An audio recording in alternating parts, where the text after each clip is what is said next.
Ahora, ¿qué se hace a nivel regional para frenar esto, no? Porque lo sufrieron todos. Lo sufrió Lula, lo sufre usted que no puede regresar a Ecuador, lo sufrió Evo, lo sufre Cristina ahora. El lawfare tiene dos ejes fundamentales en el cual no puede funcionar. El prerequisito es haber ejercido el poder, porque nuestros sectores públicos son tan complicados que así actúe de la mejor manera. Si te quieren perseguir, siempre va a buscar la coma que faltó, el conserje que compró unos neumáticos de más y crean la narrativa que el culpable es el objetivo político, ¿no? Entonces, el prerequisito es haber ejercido el poder. Y siempre, si quieres fastidiar, vas a encontrar algo. Y lo generalizas, lo magnificas, etc.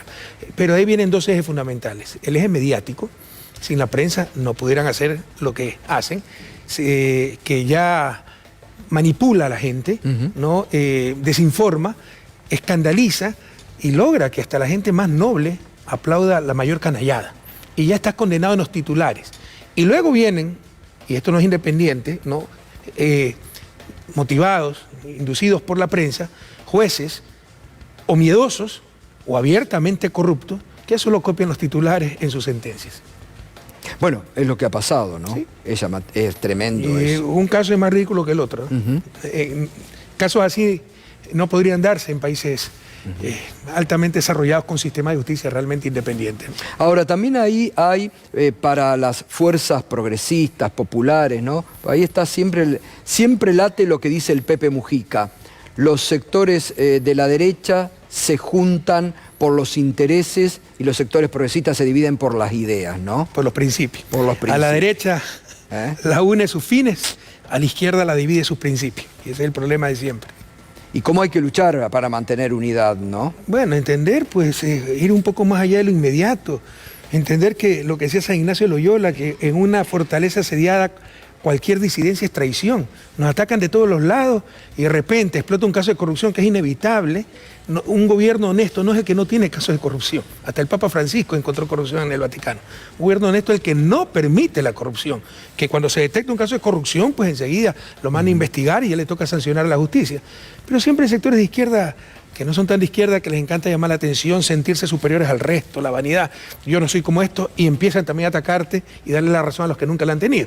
Porque no es que la corrupción es transversal, pero claramente es más susceptible de caer en esos casos de corrupción una derecha que te habla de lucro, de la competencia y todas sus cuestiones, que una izquierda que realmente pues lo que dice es, bueno, equidad, justicia, etcétera, ¿no? Y una derecha que además no tiene pruritos, no se pone colorada, avanza frente a las mentiras, con lawfare, con ataques indiscriminados. Digo, se ve una derecha incluso violenta, como, bueno, ha sucedido acá en la Argentina, ¿no? Sí, yo creo que se están traspasando límites que no se habían traspasado anteriormente, la destrucción de la verdad. Y eso no da vergüenza, da palestra. No pasa nada si miente, me explico. Cuando es escandalosa la mentira, nos destruye como sociedad, nos impide el desarrollo. Entonces, con la mentira, ¿cómo tomas decisiones adecuadas como sociedad, como colectivo, incluso individualmente, ¿no? Pero sí se ha perdido todo límite y escrúpulo, y esto lo permite una derecha supuestamente moderada, porque esa es la hipocresía, ¿no? Esperan que cumplan la tarea, que es exterminar el peligro del status quo, como lo hicieron en los 70 con las dictaduras.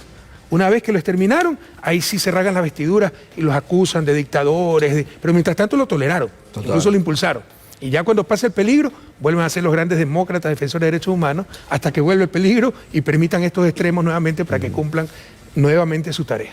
Rafael, ¿cómo ha vivido este episodio reciente donde el presidente de Ecuador acusa al presidente Alberto Fernández de haber armado, no sé, un operativo para favorecer la huida de la embajadora que estaba... Con vergüenza ajena, pues ¿cómo más lo voy a vivir? Y yo le pido disculpas a toda la Argentina por la vergüenza que nos está pasando, haciendo pasar un gobierno repudiado por todo un pueblo. O sea, es el presidente peor evaluado de América Latina, de los peores evaluados de la historia, está a punto de irse por corrupto, por inepto, ¿no? Y es tan inepto que trata de ocultar su propia incompetencia echando la culpa a los demás. María Duarte estaba asilada en la residencia del embajador argentino, Gabriel Fuchs, en Quito, ¿no? No es que estaba de rehén del embajador, no es que estaba bajo la custodia del embajador. El embajador era el anfitrión, ella, frente a Argentina, estaba en un estatus legal de perfecta legalidad. Ella podía salir cuando quiera de la embajada. Resulta que estaba rodeada la embajada de policías, dizque cuidándola, pero son tan ineptos y está la descomposición del país que ni siquiera tenían gasolina, baterías, seguro que no tenían ni comunicaciones, esos policías.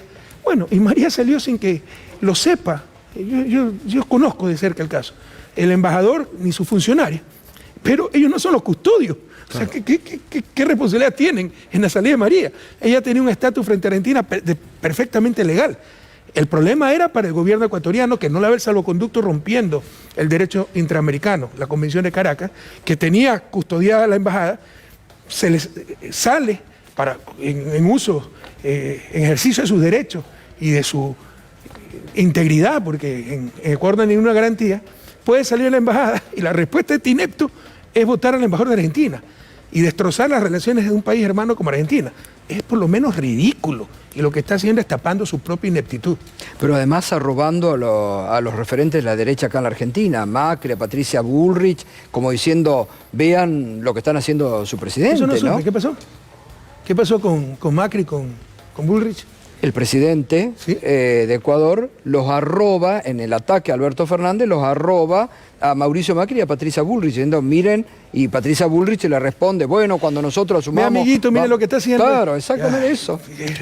Qué vergüenza, Dios mío. Yo les pido mil disculpas, ¿no? Eso. ¿Y añora volver a Ecuador? Mire, ese es otro malentendido, ¿no? Se pierde la memoria, entonces yo tuve que salir de Ecuador por los problemas jurídicos. Yo salí de Ecuador con 70% de popularidad después de 10 años de ser presidente y sin una infracción de tránsito. Cuando nos traiciona Moreno, dice en octubre del 2017 en Perú que quisiera verme pronto preso. Me empiezan a llover los vicios. Claro. Pero yo estaba ya Le empiezan a armar las causas estando de afuera. Mi esposa es belga, mis hijos estaban en Francia, mis hijas, ¿no? Quería ir a Bélgica, lo anuncié en el 2014, y estaba a la jurisdicción del Estado belga, porque es otra inexactitud. Correa no da la cara a la justicia. Le hemos dado la cara, pero yo vivo en Bélgica, le hemos ganado absolutamente todo, ¿no? Entonces, mi vida está en Bélgica por el momento. Yo salí voluntariamente. Por supuesto que el plan era regresar los veranos, visitar a mi madre, ver a los amigos. Eso me lo ha impedido la persecución. Pero cuando se solucione todo esto, que más temprano que tarde se les derrumbará tantas mentiras. Y como ya está sucediendo, serán ellos los que tengan que verdaderamente huir de la justicia, ¿no? Porque los corruptos siempre han sido ellos. Por supuesto, pensaremos, ¿no? Pero yo veo difícil un retorno inmediato a Ecuador porque tiene familiares, pero obviamente visitar a mi patria me encantaría y extraño a mi país. ¿Y cómo ve desde afuera, porque usted es un estudioso, un observador, a la Argentina de hoy? Hay problemas, hay discrepancia. Le pasó a Lula en Brasil y Lula fue capaz de armar una gran coalición para volver al poder. ¿Cómo está viendo este momento de la Argentina y del Frente de Todos? ¿Cree que es necesario recalibrar, volver a ajustar, mantener unidad? Mira, seamos objetivos y claros, ¿no? Usted ha tenido una inflación de casi el 100% en el 2022. Eso resta mucho apoyo a un proyecto político, independientemente de las causas. Cuando se te destrozan los salarios reales, cuando la gente no le alcanza para llenar la olla, no está pensando, es que fue la duela anterior, pasó esto, hubo un terremoto, porque eso me sucedió a mí con terremoto y todos me empezaron a criticar, ¿no? Excesivo gasto público, pero tuve un terremoto con pérdida del 3% y acá hubo pandemia, del Producto Interno guerra. Bruto, ¿no? Entonces es fácil presa la manipulación. Ojalá se guarde la calma, pero en todo caso sí creo que es el momento de la mayor unidad posible porque las condiciones no son las más favorables a nivel político debido a estos problemas económicos. Y frente a una derecha que lo que hablábamos recién, gracias no tiene a Dios también está tipo... desunida la derecha, así que en eso nos ayuda. Sí, totalmente. Rosa.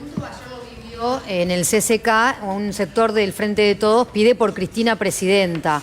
¿Usted cómo lo vio y si habló con la vicepresidenta, si cree que puede llegar a ser y a competir? De creer, claro que creo, si no la eliminan jurídicamente, que eso es lo que hacen. Ese es el offer. Tratar de lograr por medio de la manipulación de la justicia lo que no logran en las urnas. Y por supuesto que en lo personal me encantaría, hablemos claro, o sea, Cristina es una lideresa histórica, ¿no? Ya por más que sus contradictores traten de minimizarla, de denostarla, ella es parte de la historia argentina y de América Latina, entonces sería una candidata de lujo, pero y eso le corresponde a Cristina decidir. ¿Cómo lo ve a Lula en este momento? Lula ¿Cómo ve el proceso gigante, después de Bolsonaro? Un gigante latinoamericano, pero no nos engañemos, ¿no? Esta segunda ola progresista es más amplia que la primera, pero tal vez más débil que la primera. Claro. ¿Ya? muchos gobiernos progresistas no tienen mayoría en sus respectivos congresos, Brasil incluso es bicameral, y tienen menos apoyo popular que lo que teníamos en la primera ola. Eso es importante, Rafael, lo que acaba de decir, ¿eh? Eso, no hay que perder eso, porque no son las mismas condiciones que cuando ustedes gobernaban la región, ¿eh? Se pueden dar, pero hay que buscarla. Hay que buscar, en todo caso, la derecha, los adversarios, y bueno, fuera adversarios democráticos, pero esa derecha no tiene lealtad democrática. No tiene. No le interesa la democracia. Están dispuestos a romperla inmediatamente si la democracia deja de ser la guardiana de sus intereses. Cuando haya peligro de que la democracia cambie algo, no dudan. Cuando hay peligro de que la democracia cambie algo, no dudan 2 segundos en destrozarla. Pero en todo caso, no tiene lealtad democrática esa derecha, pero también ha adquirido mayor experiencia. Nosotros tenemos más experiencia, pero ellos también. Entonces se van a oponer con mucha más fuerza a cualquier intento de cambio. Buenas noches, Correa. Hace poco un candidato de su espacio político ganó las elecciones en Quito, en la capital de Ecuador. Quería saber qué tan posible ve la vuelta de su espacio político a nivel nacional, ¿no? De ganar las elecciones nacionales y si está pensando usted en ser candidato. Mira, yo nunca he dudado de la victoria final. Es que no tiene ninguna posibilidad de victoria. A mí me gusta mucho la historia de la Segunda Guerra Mundial. Hitler, desde que se metió con el Frente Oriental, no tenía ninguna posibilidad de victoria. Pero el fanatismo te lleva a eso, ¿no? A luchar hasta el final, hasta que se destruyó él, destruyó a su país.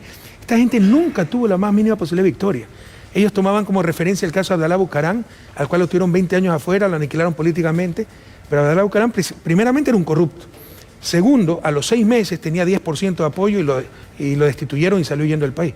Yo acabé 10 años de gobierno tremendamente exitoso, ganándole todas las elecciones porque no me quise presentar de nuevo. Entonces, lo que dicen son, pero monstruosa mentira. Debo ser el único presidente en historia, y la gente no lo cree. Ayer enseñé la sentencia por escrito, las declaraciones del fiscal, del procurador.